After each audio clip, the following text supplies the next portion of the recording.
So I'm going to spend a couple minutes giving you kind of a quick overview of how this room's supposed to work, and then we'll get straight into it because I'm sure you're keen to hear more about these ideas and to share your feedback. So just as a reminder,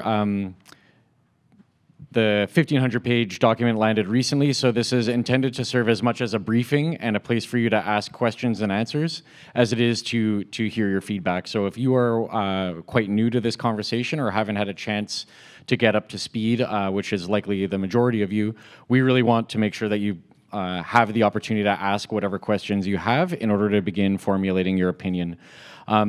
If you are well-versed in this kind of thing and have advice that you want to share already, or if you've been paying close attention, we also want to make sure that there's space for you. So we appreciate, and this has been our experience in the other 2 meetings this week, that people are coming specifically to this conversation with very different levels of expertise and understanding. We had people talking about quantum computing and neural networks at the same time as other people trying to understand, get their head around just what's being proposed. So I'd ask you to be patient with each other, and we will work to make space for people at both ends of that spectrum and everywhere in between as part of the discussion. So that's it in terms of kind of the overall purpose.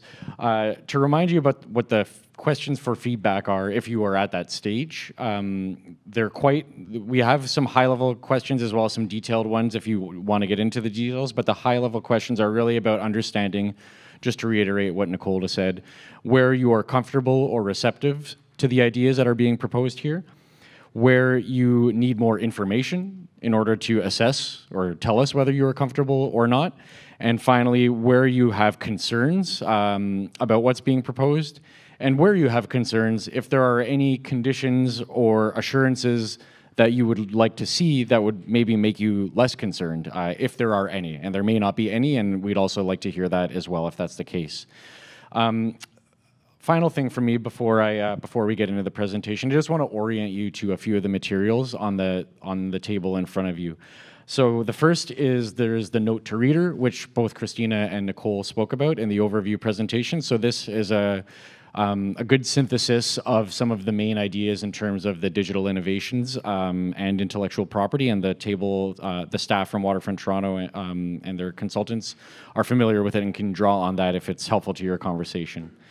The next one I want to orient you to is the big, it's actually, I don't know if anyone would be able to reach it, but in the middle of the table, thank you very much. That's the actual excerpt from the Master Innovation Development Plan about digital innovations. Thank you very much for doing that. So if you want to go straight to the source material, that's there as a resource for you as well. Third, we do have a bit more detail because this has come up in this conversation this week about the potential sources of revenue for Sidewalk Labs. That's on the green piece of paper. If that's helpful to anybody, please make use of that.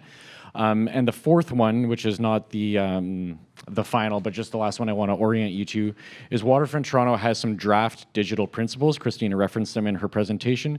These are principles, draft principles that Waterfront Toronto has developed to inform how it would consider digital proposals in neighborhoods, in neighborhood revitalization projects. So it's not exclusive to Quayside, but of course would apply to Quayside. So if that's useful as a reference to help you understand the kinds of things that Waterfront Toronto is thinking about when it's thinking about digital proposals, you can use that as a resource as well.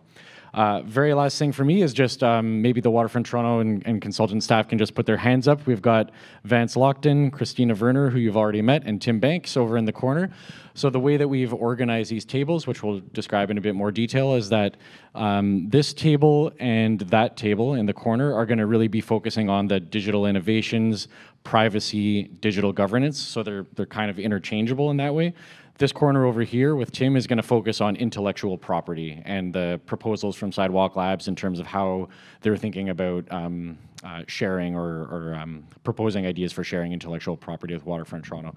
So if any of those topics is more or less interesting to you, once we get into the discussion, you can move around as you see fit. That's it from me. We'll do introductions at the table, so I'm just going to ask you to sit tight for a few more minutes. I'm going to invite Vance Lockton up. He's the manager of digital governance at Waterfront Toronto, and he is going to give you a 15-minute overview that talks through those 3 topics I just mentioned. So digital innovations, privacy, digital governance, and intellectual property. He's going to go for about 15 minutes. Please don't interrupt his presentation, because if you do, he'll never finish. And then we will dive straight into having a conversation with you for the rest of the time that we have in the room. Vance. Thanks, Ian. I'm just going to quickly note as well, unlike some of our previous sessions, we are actually filming this session. So we're going to be filming this initial presentation. We'll turn the cameras off for the small table discussions. And then when we come back into plenary, we're going to turn the cameras back on. That's same's going to be true up for in the main session. So if there's anybody who doesn't want to appear on the video, these will be posted onto YouTube. Ian has stickers that you can kind of indicate, or again, camera's right there, so you can kind of get a sense of what's going to be captured on it. Put your hand up if you want a sticker. And Yelena has them at her table as well. All right. So as Ian's saying, we're just going to try to touch quickly on some of the key concepts that are in the MIDIP. I'm not going to be able to go into particular detail on any of them. We're happy to answer the questions at the tables. So again, there's three main areas. We have digital innovation, which as far as this room is concerned is primarily around digital infrastructure work, of privacy and digital governance and intellectual property. So when we're getting into digital innovation, digital infrastructure, we started by saying we want to see a world-class digital infrastructure to advance the objectives that were set out in the earlier presentation. Again, we're really into this, we've been focused on this idea of we shouldn't be having tech for tech's sake, but tech is going to be in some cases necessary for supporting a lot of the infrastructure a lot of the objectives that we've set out. So what Sidewalk Labs has put forward are a few ideas. First, there's the notion of ubiquitous internet connectivity, and that includes Wi-Fi access throughout the Quayside neighborhood, as well as the use of what's called software-defined networking, which would effectively allow residents and workers to stay connected to their home network wherever they are within the neighborhood. So you don't have to be kind of connecting to a Wi-Fi at a coffee shop or a Wi-Fi, in a public park. You'll always be able to stay connected to your home network, which will be able to increase the security of those connections. They propose the use of super passive optical networking, which is just a technology that allows higher bandwidth through fiber optic cables. They put forward the idea of a standardized mount for devices in Quayside. So these mounts would be installed on street poles and similar urban infrastructure, and it would allow for devices to be quickly attached to again those mounts and connecting them to both electricity and the internet.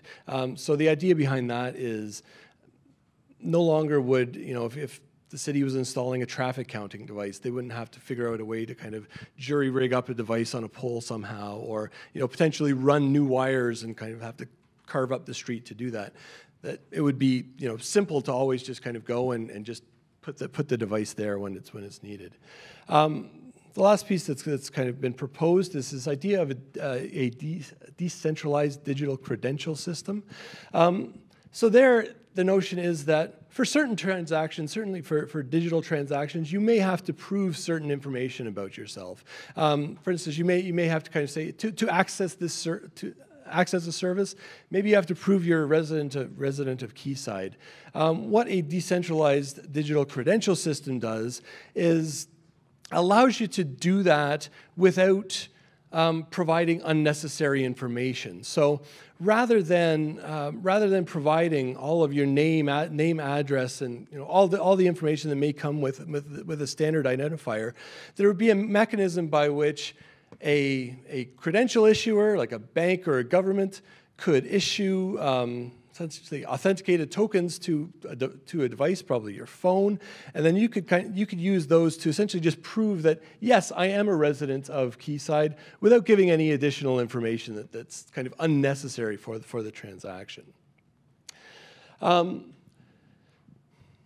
So a lot of those innovations, when we're kind of talking about what's fundamentally new, what's different from what you may see, a lot of that really is kind of building on or modifying existing processes. So, even things like ubiquitous connectivity, as was discussed in the opening session, since 2008, Waterfront Toronto has worked with Beanfield Metro Connect to ensure that there is high-speed connectivity to every residence within the waterfront. And again, that would continue. So the idea of ubiquitous connectivity isn't necessarily new, but the idea of the full neighborhood Wi-Fi and the SuperPON and the software-defined networking are kind of the newer pieces that are being built on top of that existing infrastructure. We have obviously kind of gone through some early risk discussions. These are some of the ones we think about with idea of like koala. So you have interesting challenges of, when you're creating a new standard, you kind of need people to create devices that meet that standard. So, we have to ask the question of, are the economics right for there to be a wide range of organizations that are creating new sensors that will attach to these koala mounts, or is there kind of going to be the potential for a bit of a monopoly situation created? And again, you get to interesting pieces of, what if there's a flaw in koala and that causes an issue with all of these sensors and all of this infrastructure. So again, it's just kind of some of the initial thoughts we've had on that. When we get into privacy and digital governance, again, we kind of recognize that there's probably going to be a lot of data flowing through this neighborhood. So we need to kind of think about what would be required to stimulate the growth of an urban innovation cluster, as well as just get comfortable with this kind of collection. So what's been proposed is effectively this idea of a central governance body. That governance body, which is being called an urban data trust, it's a steward of urban data. It would effectively be setting guidelines around reasonable data use. It would be creating a mechanism by which any proposed data collection is evaluated against those guidelines to see if it's acceptable, and then it would be making decisions to say, is that proposed collection going to be permissible? Is it going to be allowed in the community? The other kind of element of the Urban Data Trust is to promote innovation in this neighborhood. We know that data has to be made broadly available. It's kind of understood that urban data, data collected in the public realm is something of a public asset, and it should be broadly available to individuals and nonprofits and organizations to kind of create what they see fit based on that data. So part of the Urban Data Trust role is to work to ensure that data is kept open, and to do that, we're also looking at this idea of adopting clear and open standards around data. So one of the key things that Sidewalk has put forward is that simply making all data open isn't necessarily helpful in and of itself if that data isn't standardized, if that data is in all kinds of different formats, is accessed in all kinds of different ways. You want kind of standard mechanisms to access that data. You want standard formats for that data. You want standard formats for a lot of the technology that's being used to collect that data. So again, there's this idea that they're going to promote and adopt these standards that are necessary. Again, we've obviously gone through this system at length and thought a lot about it. The idea of this urban data that's being put forward is an interesting one that, again, it doesn't exist currently in Canadian law. Urban data kind of covers a combination of non-personal and personal information, kind of puts them in a bit of a similar bucket, which creates both, certainly opportunities around openness, might create challenges around privacy. Anyway, there's just a lot to think through around that. And as Christina was mentioning, I think we know that we're going to do full analyses of a lot of the technologies that are being put forward. there's going to need to be more information that comes forward around data flows, around privacy impact assessments, things like that.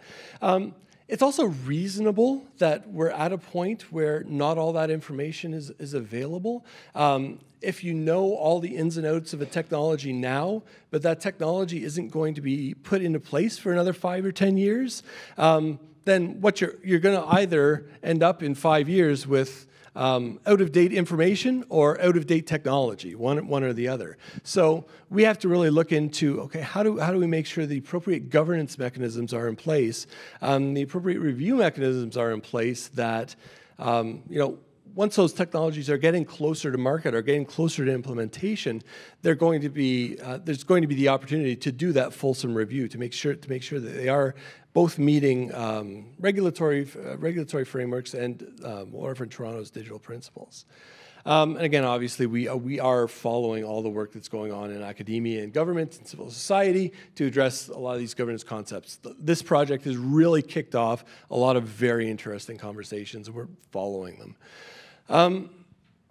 Intellectual property, again, we're very well aware that there's a lot of value in both the data and the technology that's coming out of this project. So we kind of were saying that there needs to be a framework for managing the approach to intellectual property. So what's been put forward is essentially three different categories of IP. First is this idea of co-created technologies. Those are technologies that would be created both by Sidewalk Labs and Waterfront Toronto, and therefore both parties would have some direct right to the IP associated with those technologies.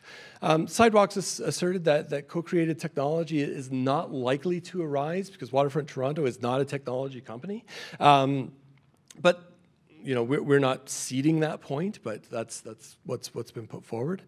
We have this second idea, though, of to kind of fill the gap that's created by that, is this idea of testbed-enabled technologies. So technologies that are first deployed at scale in this project area, subject to a number of other conditions around kind of making those initial tests kind of meaningful, we'll say.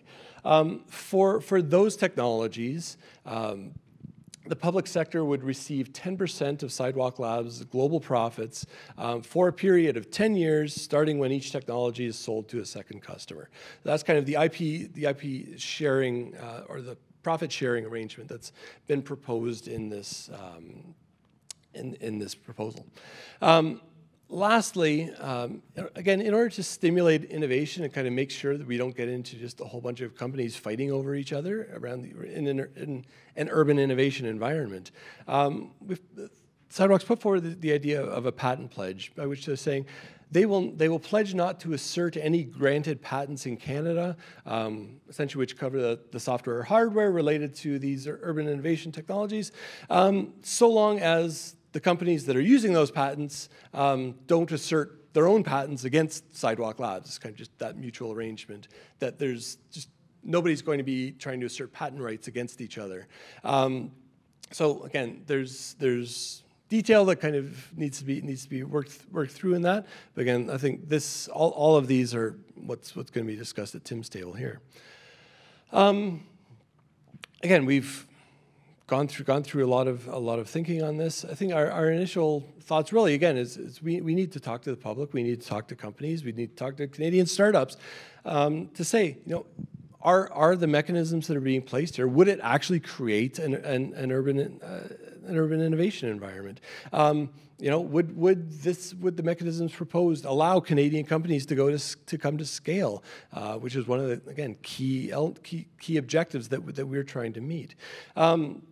So again, we're kind of just need to work through, is the proposal actually going to meet the objectives? I think that's all I have. Again, I like to close these sessions though on kind of saying, I think I would argue, maybe it's just because I am in digital, but to me, this digital space is actually where there's a lot of room for innovation. There's a lot of room for change based on your feedback. So again, with the Urban Data Trust, with a lot of this intellectual property piece, we want we want to hear from the public. Is this actually going to work? Is it actually going to meet the objectives? There's a lot of principles proposed. What will those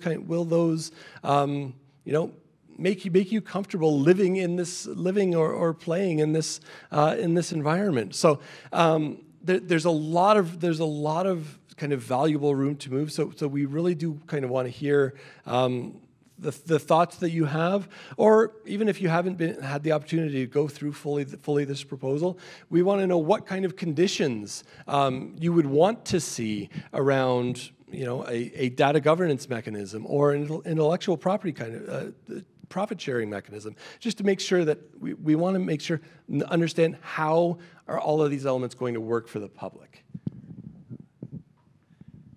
Great, thank you, Vance. So just Vance teed it up perfectly. We want to hear from you. So what we're going to do now is just get into these small groups. That table's looking a little light. So if anyone is willing to move, and that is the intellectual property table, they can discuss other topics if that's where the discussion goes. But that'll definitely start there. But if you're at a giant table and you want to have more of a chance to speak or be heard, then it looks like there's a bit of space at that table over there.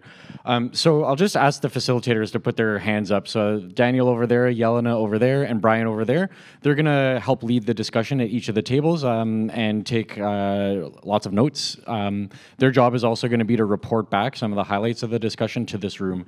So I've got 10 after 10. So we're going to discuss at these small tables for about 30, 35 minutes max.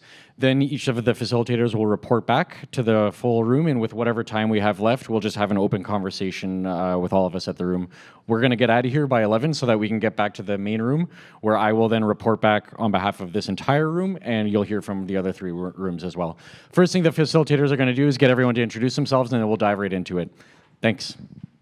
So we're going to ask each of the facilitators to report back some of the highlights of their discussion. We can start at this table. Do you want to, we can if Yelena's ready, unless Brian or Daniel, I see Daniel writing furiously, so maybe we'll go to you in a sec.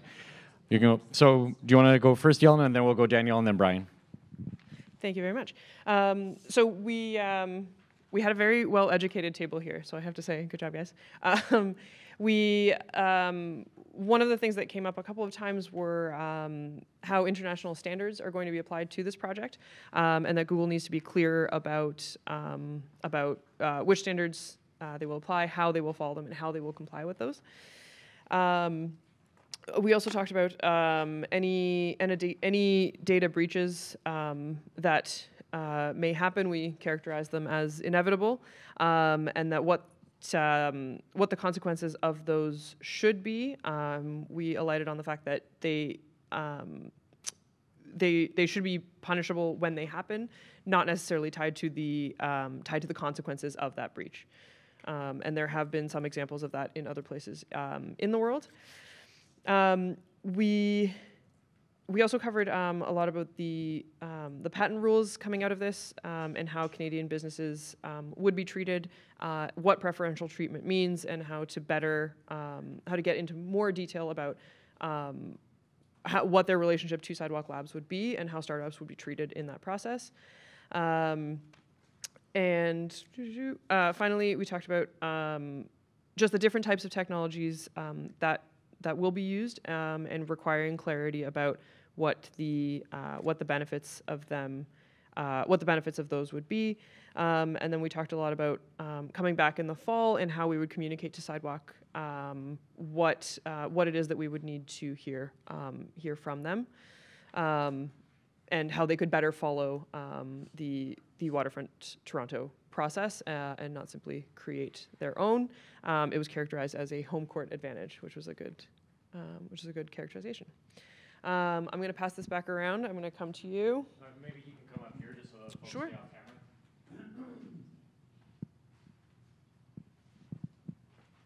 Thank you.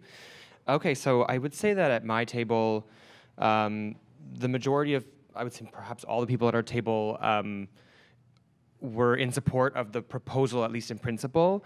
There was a conversation around whether maybe a local public sector partner like OCAD-U might be more suited than Sidewalk Labs. But then there was also a discussion around how we're perhaps too afraid to embrace private sector partners for projects like this, and we probably shouldn't be.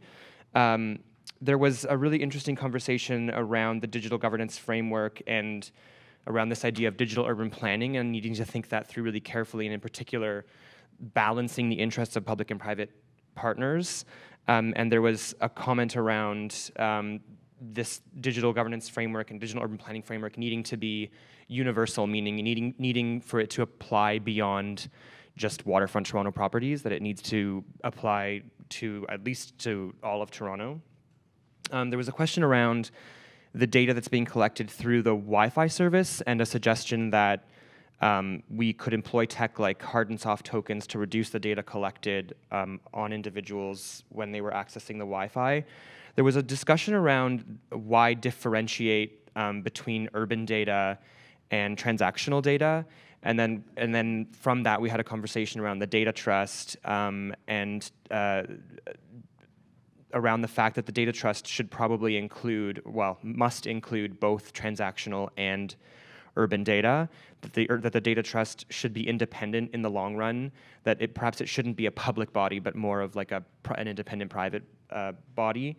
The recommendation was that there should also be competition, so not just a single data trust, but potentially many data trusts, and that this could have economic benefits for Toronto. Also, a recommendation that the data storage and governance functions, which kind of right now both reside within this proposed data trust, should be separated. Comment that from someone that it should be very clear what data is being collected from people and how it's being used wherever they are in the community. And that disclosure of the data collected would support better regulation. And I think that's everything.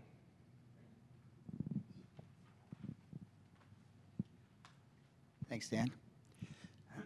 So we were at IP with our friend Tim, the IP lawyer, and something that came up that really knocked me on my seat is a point that Akshay made about the fact that Toronto has huge currency in the world as a trustworthy place, and that is a huge thing we're bringing to the table in these negotiations, and it needs to be valued very highly and respected, and we need to know that ourselves, because we don't want to mess with that. We don't want to have that go wrong for us.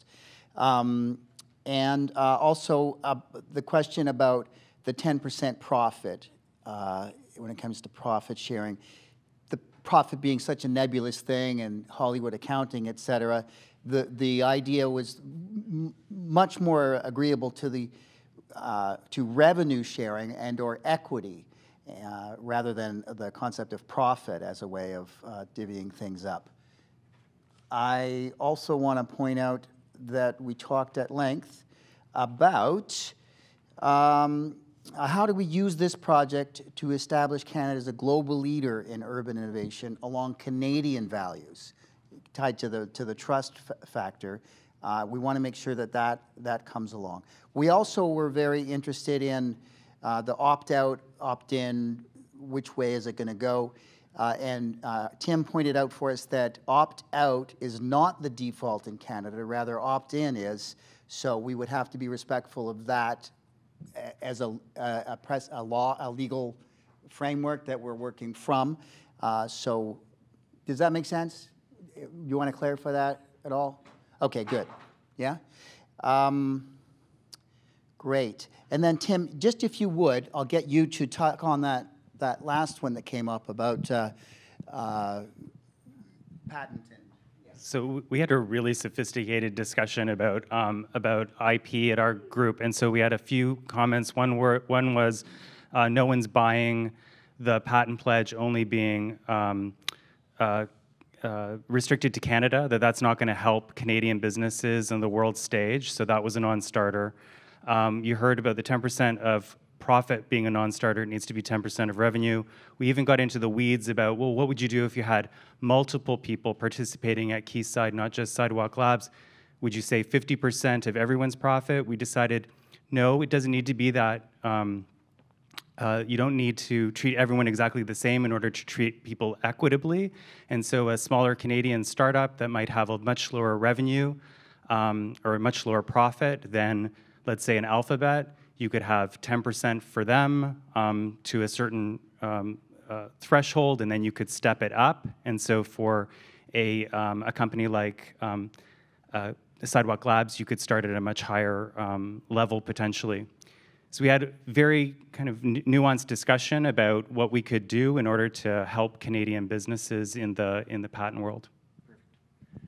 Thanks. It is almost 11 o'clock, so it's almost time to head up. But if anybody came with like a really burning question or piece of advice that they wanted to share with the room, bearing in mind that the cameras will roll, we're happy to take that question or piece of advice now. Otherwise, we can start making our way back upstairs. Yep, I've got Fern. Do you want to just come a bit closer so that the folks who don't want to be on camera aren't, and then we can we'll see if we can get you an answer or at least write down your feedback. Okay. Oh, okay. Sorry. Thanks. So I just wonder about the in general. So this is also further to a point that came up on our table, but at our table, but as a bit of an adjunct to that, and that point was around Canada and Toronto as being the partner, and not the vendor.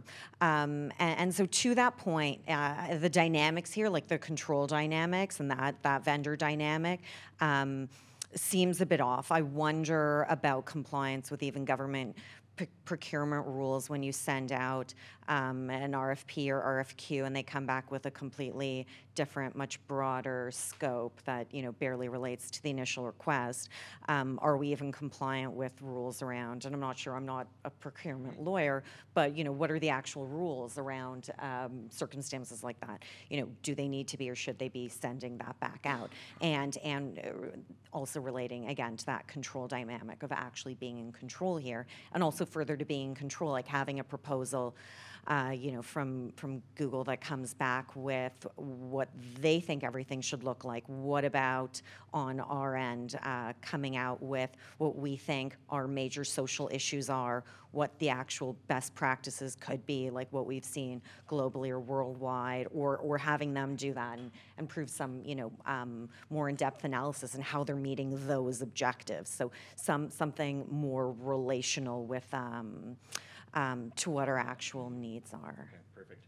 Thank you very much. We had a similar conversation at our table to that second point as well.